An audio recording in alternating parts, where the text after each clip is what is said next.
أصحابك يا نور الله نويت سنة الاعتكاف فرمان مصطفیٰ صلی اللہ تعالیٰ علیہ وآلہ وسلم کہ تم میری ذات پر درود پاک پڑھو، اللہ رب العزت تم پر رحمت فرمائے گا۔ صلو علی الحبیب صلی اللہ علیہ محمد صلی اللہ علیہ وآلہ وسلم۔ آج کا ہمارا موضوع ہے قضا نمازوں کا طریقہ۔ تو نماز کو قضا کرنا ہی کیا ہے؟ یعنی نماز کا جو پورا وقت ہے اس کو گزار کر وقت گزرنے کے بعد نماز کو پڑھنا، یہ قضا کہلاتا ہے۔ یعنی ابھی فجر کا وقت ہے تو طلوع آفتاب تک یہ فجر کا وقت ہے، اس وقت سے پہلے اگر کوئی پڑھتا ہے تو وہ نماز ادا ہوگی۔ اگر سورج طلوع ہونے کے بعد مکروہ وقت گزرنے کے بعد اگر کوئی اس کو پڑھتا ہے تو وہ نماز قضا ہوگی، اور قضا نماز کرنا یہ کبیرہ گناہ ہے۔ آئیے قرآن پاک کی آیت پاک سنتے ہیں۔ خالق کائنات نے ارشاد فرمایا فویل للمصلین الذین هم عن صلاتهم ساہون۔ خالق کائنات نے فرمایا تو ان نمازیوں کے لیے خرابی ہے جو اپنی نماز سے بھولے بیٹھے ہیں۔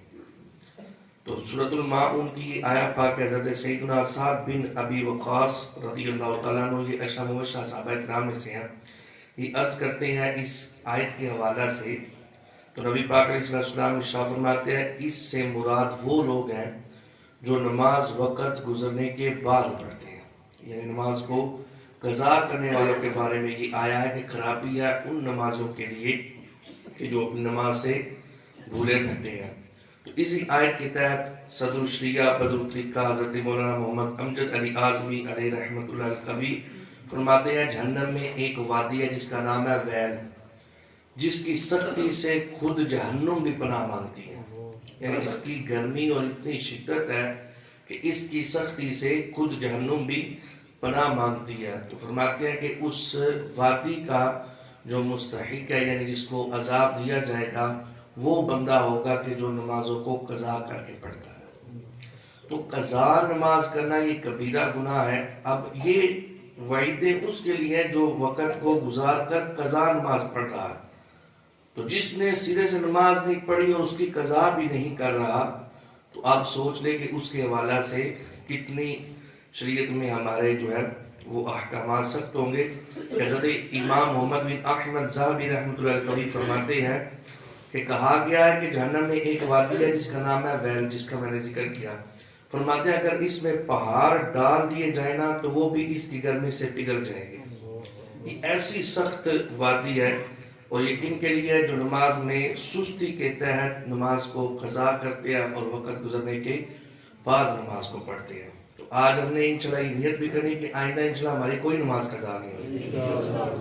اب قضا نمازوں میں قضا کرنے کا طریقہ کیا ہے؟ تو یہ سمجھ لیجئے کہ قضا نمازوں میں صرف فرض قضا کیے جائیں گے، یعنی فجر کے فرض، ظہر کے فرض، عصر کے فرض، مغرب کے فرض اور عشاء کے فرض، اور ساتھ 3 وتر جو ہے ان کی بھی قضا ہوگی۔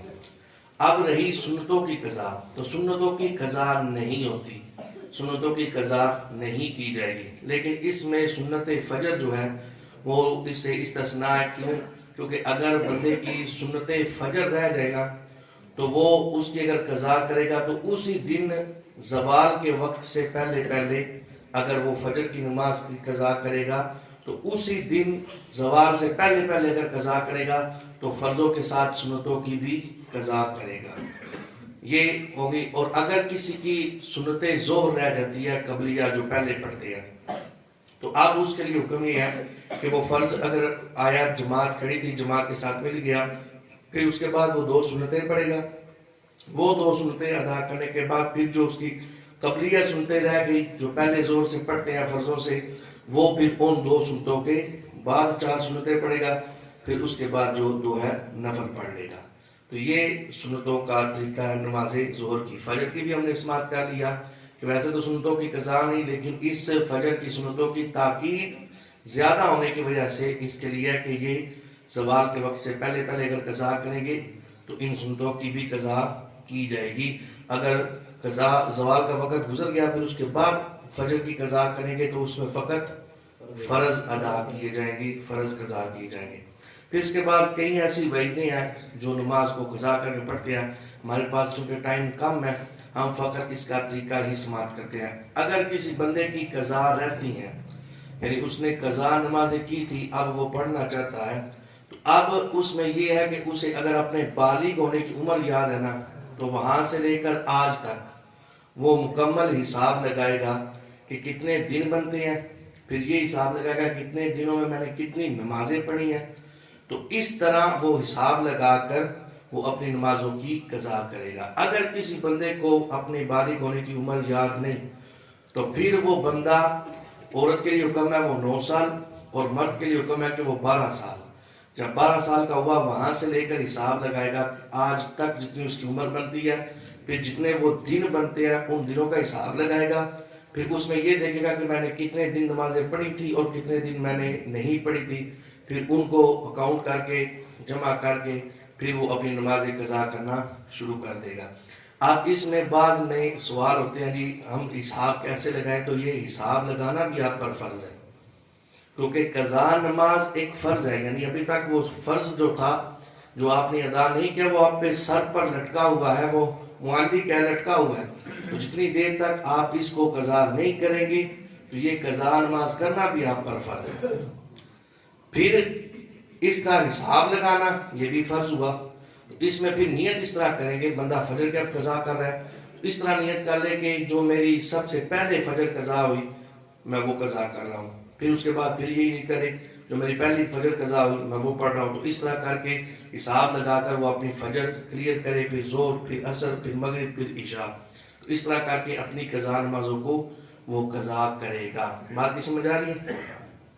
سمجھ آ گئی؟ اب اس کا آسان طریقہ بھی میں عرض کر دیتا ہوں جس میں آپ کا ٹائم کم لگے گا لیکن آپ کثرت کے ساتھ اپنی قضا نمازوں کو پڑھ سکتے ہیں۔ تو اس میں 4 تخفیفات ہیں جس کے کرنے سے انشاءاللہ آپ کا ٹائم بہت کم لگے گا لیکن آپ کی جلد از جلد وہ قضا نمازیں جو ہے وہ کلیئر ہو جائیں گی۔ اب اس میں قضا نماز کرنے کا طریقہ یہ ہے کہ بندہ جب قضا نماز کرنے لگے نا تو سب سے پہلے جو ہے وہ جب شروع کرتا ہے تو وہ نیت کرے کہ میں فلاں دن فجر کی جو قضا ہوئی تھی، یا وہ شروع سے حساب لگا رہا تھا وہ کہ میں پہلے دن کی ہی فجر سے اپنی قضا کر رہا ہوں۔ تو جب رکوع سجود کی تسبیحات ہے وہ کتنی مرتبہ ہم عمومی طور پر پڑھتے ہیں؟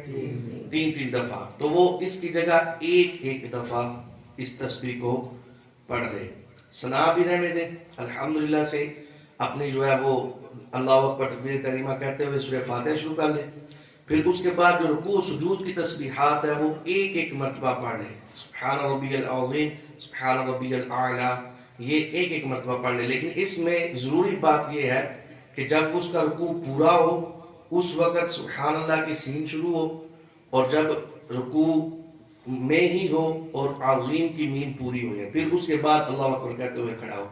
اگر اس طرح نہیں ہوگا تو پھر رکوع نہیں ہوگا، کیونکہ تعدیل ارکان ہم نے ایک واجب سنا کہ رکوع سجود قوما جلسہ میں ایک بار سبحان اللہ کہنے کی مقدار، ایک تسبیح کہنے کی مقدار ٹھہرنا واجب ہے۔ اگر یہ نہیں پایا جائے گا تو اس کا واجب ترک ہو جائے گا۔ تو اگر ایک مرتبہ تسبیح پڑھنی ہے تو اس میں شرط یہ ہے کہ سبحان کی سین جو ہے وہ اس وقت شروع ہو جب رکوع ہمارا مکمل ہو، یعنی رکوع میں پہنچ چکے ہو، یہ نہ ہو کہ اب عظیم کی ہم عظیم پڑھ رہے ہیں اور رکوع سے کھڑے بھی ہو رہے ہیں، تو اس طرح نہیں کرنا بلکہ وہ تسبیح رکوع ہی میں پڑھنی ہے۔ پہلی تخفیف یہ۔ دوسری تخفیف یہ کہ وہ فرضوں کی تیسری اور چوتھی رکعت، یہ بات ہو رہی ہے فرضوں کی تیسری اور چوتھی رکعت کی، پہلی 2 رکعتوں میں سورہ فاتحہ بھی واجب ہے اور 7 سورت ملانا بھی واجب ہے۔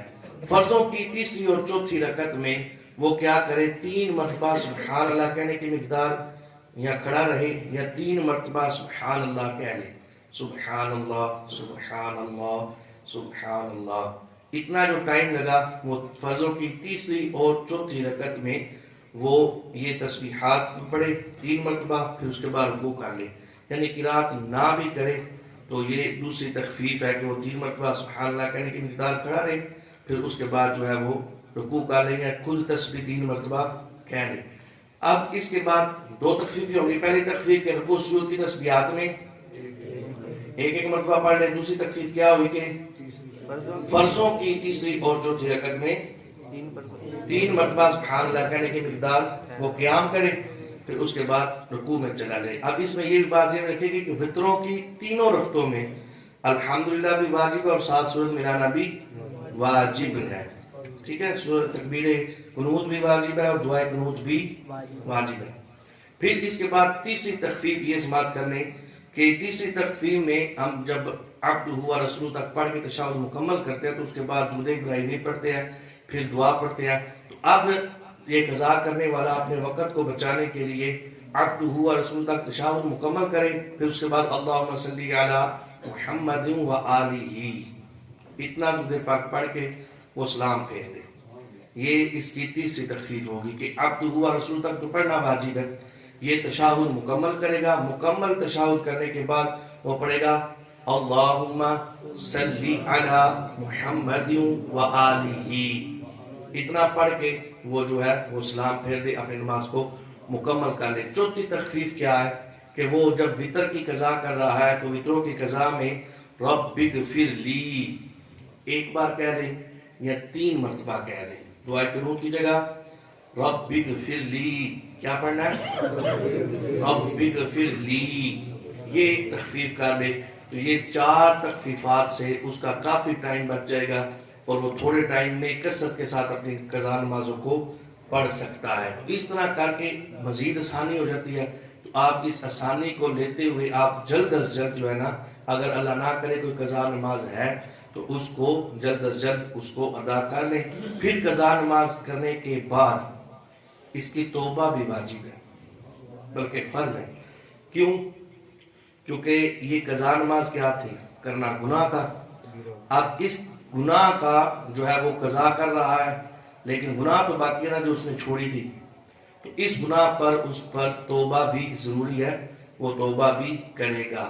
اب اس کے اگلی ایک بات, اگر کوئی بندہ آتا ہے زور ٹائم تو زور کے فرض ادا کرنے کے بعد وہ قضا کر رہا ہے یا آیا سن کے اس نے ادا کی, پھر اس کو یاد آیا کہ ابھی ٹائم تو کافی ہے کہ میں وطر کی قضا کر سکتا ہوں, تو اس میں جو وطر ادا کر رہا ہے تو دوران وطر جب تیسری رکعت میں ہم دعائے قنوت کے لیے ہاتھ اٹھاتے ہیں تکبیر کہتے ہیں تو وہ فقط تکبیر کہہ لے اور ہاتھوں کو نہ اٹھائے, کہ ہاتھوں کو اٹھانا سنت ہے اور تکبیر کہنا واجب ہے اور دعائے قنوت پڑھنا بھی واجب ہے. وہ تکبیر بھی کہے گا اور دعائے قنوت بھی پڑھے گا, لیکن اگر وہ تخفیف پر عمل کر رہا ہے تو رب اغفر لی فقط پڑھ لے. تو اب وہ کیا کرے گا کہ ہاتھوں کو نہیں اٹھائے گا. وجہ کیا ہے؟ وجہ یہ ہے کہ جب وہ تیسری رکعت میں ہاتھوں کو اٹھائے گا تو دیکھنے والے کو یہ پتہ چل جائے گا کہ یہ وطروں کی قضا کر رہا ہے, اور گناہ ایک قضا کرنا اور دوسرا اظہار گناہ بھی گناہ ہے, یعنی گناہ کو ظاہر کرنا. دیکھنے والے کو پتہ چلے گا کہ یہ وطروں کی قضا کر رہا ہے, تو اس گناہ سے اظہار سے بچانے کے لیے وہ اپنے ہاتھوں کو نہیں اٹھائے گا بلکہ اپنی جب قرات مکمل ہوگی سورت جو ملا رہا ہے وہ مکمل کرے گا, اس کے بعد اللہ اکبر کہے گا, ہاتھوں کو نہیں اٹھائے گا بلکہ دعائے قنوت کو پڑھ کر پھر وہ رکوع کر لے گا. تو یہ آسانی والے معاملات ہیں, بندہ اس پر جو ہے وہ عمل کر لے تو انشاءاللہ کم وقت میں وہ کثرت کے ساتھ اپنی قضا نمازوں کو پڑھ سکتا ہے. پھر اس کے بعد بڑی ذمہ داری سے یہ بات کر رہا ہوں کہ اگر کسی بندے پر کثرت کے ساتھ جو ہے وہ قضا نمازی ہیں تو وہ یہ عمل کر لے کہ جو فرض نمازوں میں نفل ہے نا, زور کے نفل ہے, مغرب کے نفل ہے, عشاء کے نفل ہے, تو وہ ان نفلوں کی جگہ اپنی قضا شروع کر لے تاکہ جلد از جلد جو ہے موت کا تو پتہ نہیں, جتنی جلد ہو سکے بندہ اپنی قضا نمازوں کو کلیئر کر لے. پھر اس کے بعد ایک اور انتہائی اہم ترین مسئلہ کہ جو لوگ رمضان مبارک کا جو آخری جمعہ ہے اس کو قضا عمری کے نام سے بھی جانتے ہیں, اور وہ کہتے ہیں کہ 2 رکعت پڑھ لیں یا 4 رکعت پڑھ لیں تو جو پچھلی قضا ہے ان پر جو ہے وہ معافی مل جائے گی. تو یہ بات ذہن میں رکھیے گا, اس طرح معافی نہیں ملے گی. قضا اگر کرے گا تو اس کو دوبارہ قضا والی پڑھنی نماز ضروری ہے. یہ 2 رکعت 4 رکعت پڑھ کے اس کے سر سے یہ قضا والا معاملہ نہیں اترے گا بلکہ اس کو قضا کرنی ہی پڑے گی.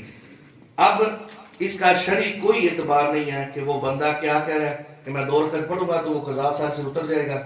نہیں، اس میں کوئی حقیقت نہیں ہے. یہ ہمارے یہاں پر عمومی طور پر جو عورتیں ہیں نا یہ اس نماز کو پڑھتے ہیں. یہ قضا عمری پڑھ رہے ہیں ہم یہ جو 2 رکعت پڑھ لیں گے یہ 4 رکعت پڑھ لیں گے تو ہمارے سر سے وہ قضا والی جو ہے وہ بوجھ اتر جائے گا. تو اس طرح یہ فرض ادا نہیں ہوگا بلکہ ان کو قضا کرنا ہی پڑے گا. فطرانہ اس سال جو فطرانہ ہے وہ ہے 340 روپے. ایک بندے کا گندم کے لحاظ سے اس کا فطرانہ 340 روپے بنتا ہے فی کس. تو آپ یہ فطرانہ بھی ادا کریں، یہ بھی اکثر پر جو ہے واجب بھی ہے. تو فطرانہ بھی ادا کریں اور زکوٰۃ بھی ادا کریں. زکوٰۃ کے بھی اتنے مسائل ہیں ہم تو پوچھتے ہی نہ، اگر پوچھ لیں دینی پڑنی ہے، اگر نہیں بھی پوچھیں گے تو جن پر زکوٰۃ بنتی ہے انہوں نے زکوٰۃ دینی ہی دینی ہے. دعا ہے اللہ رب العزت نے شریع احکامات سیکھ کر اس پر عمل کرنے کی توفیق عطا فرمائے. أطفي بها حر الوباء الحاطمة المصطفى والمرتضى وابناهما والفاطمة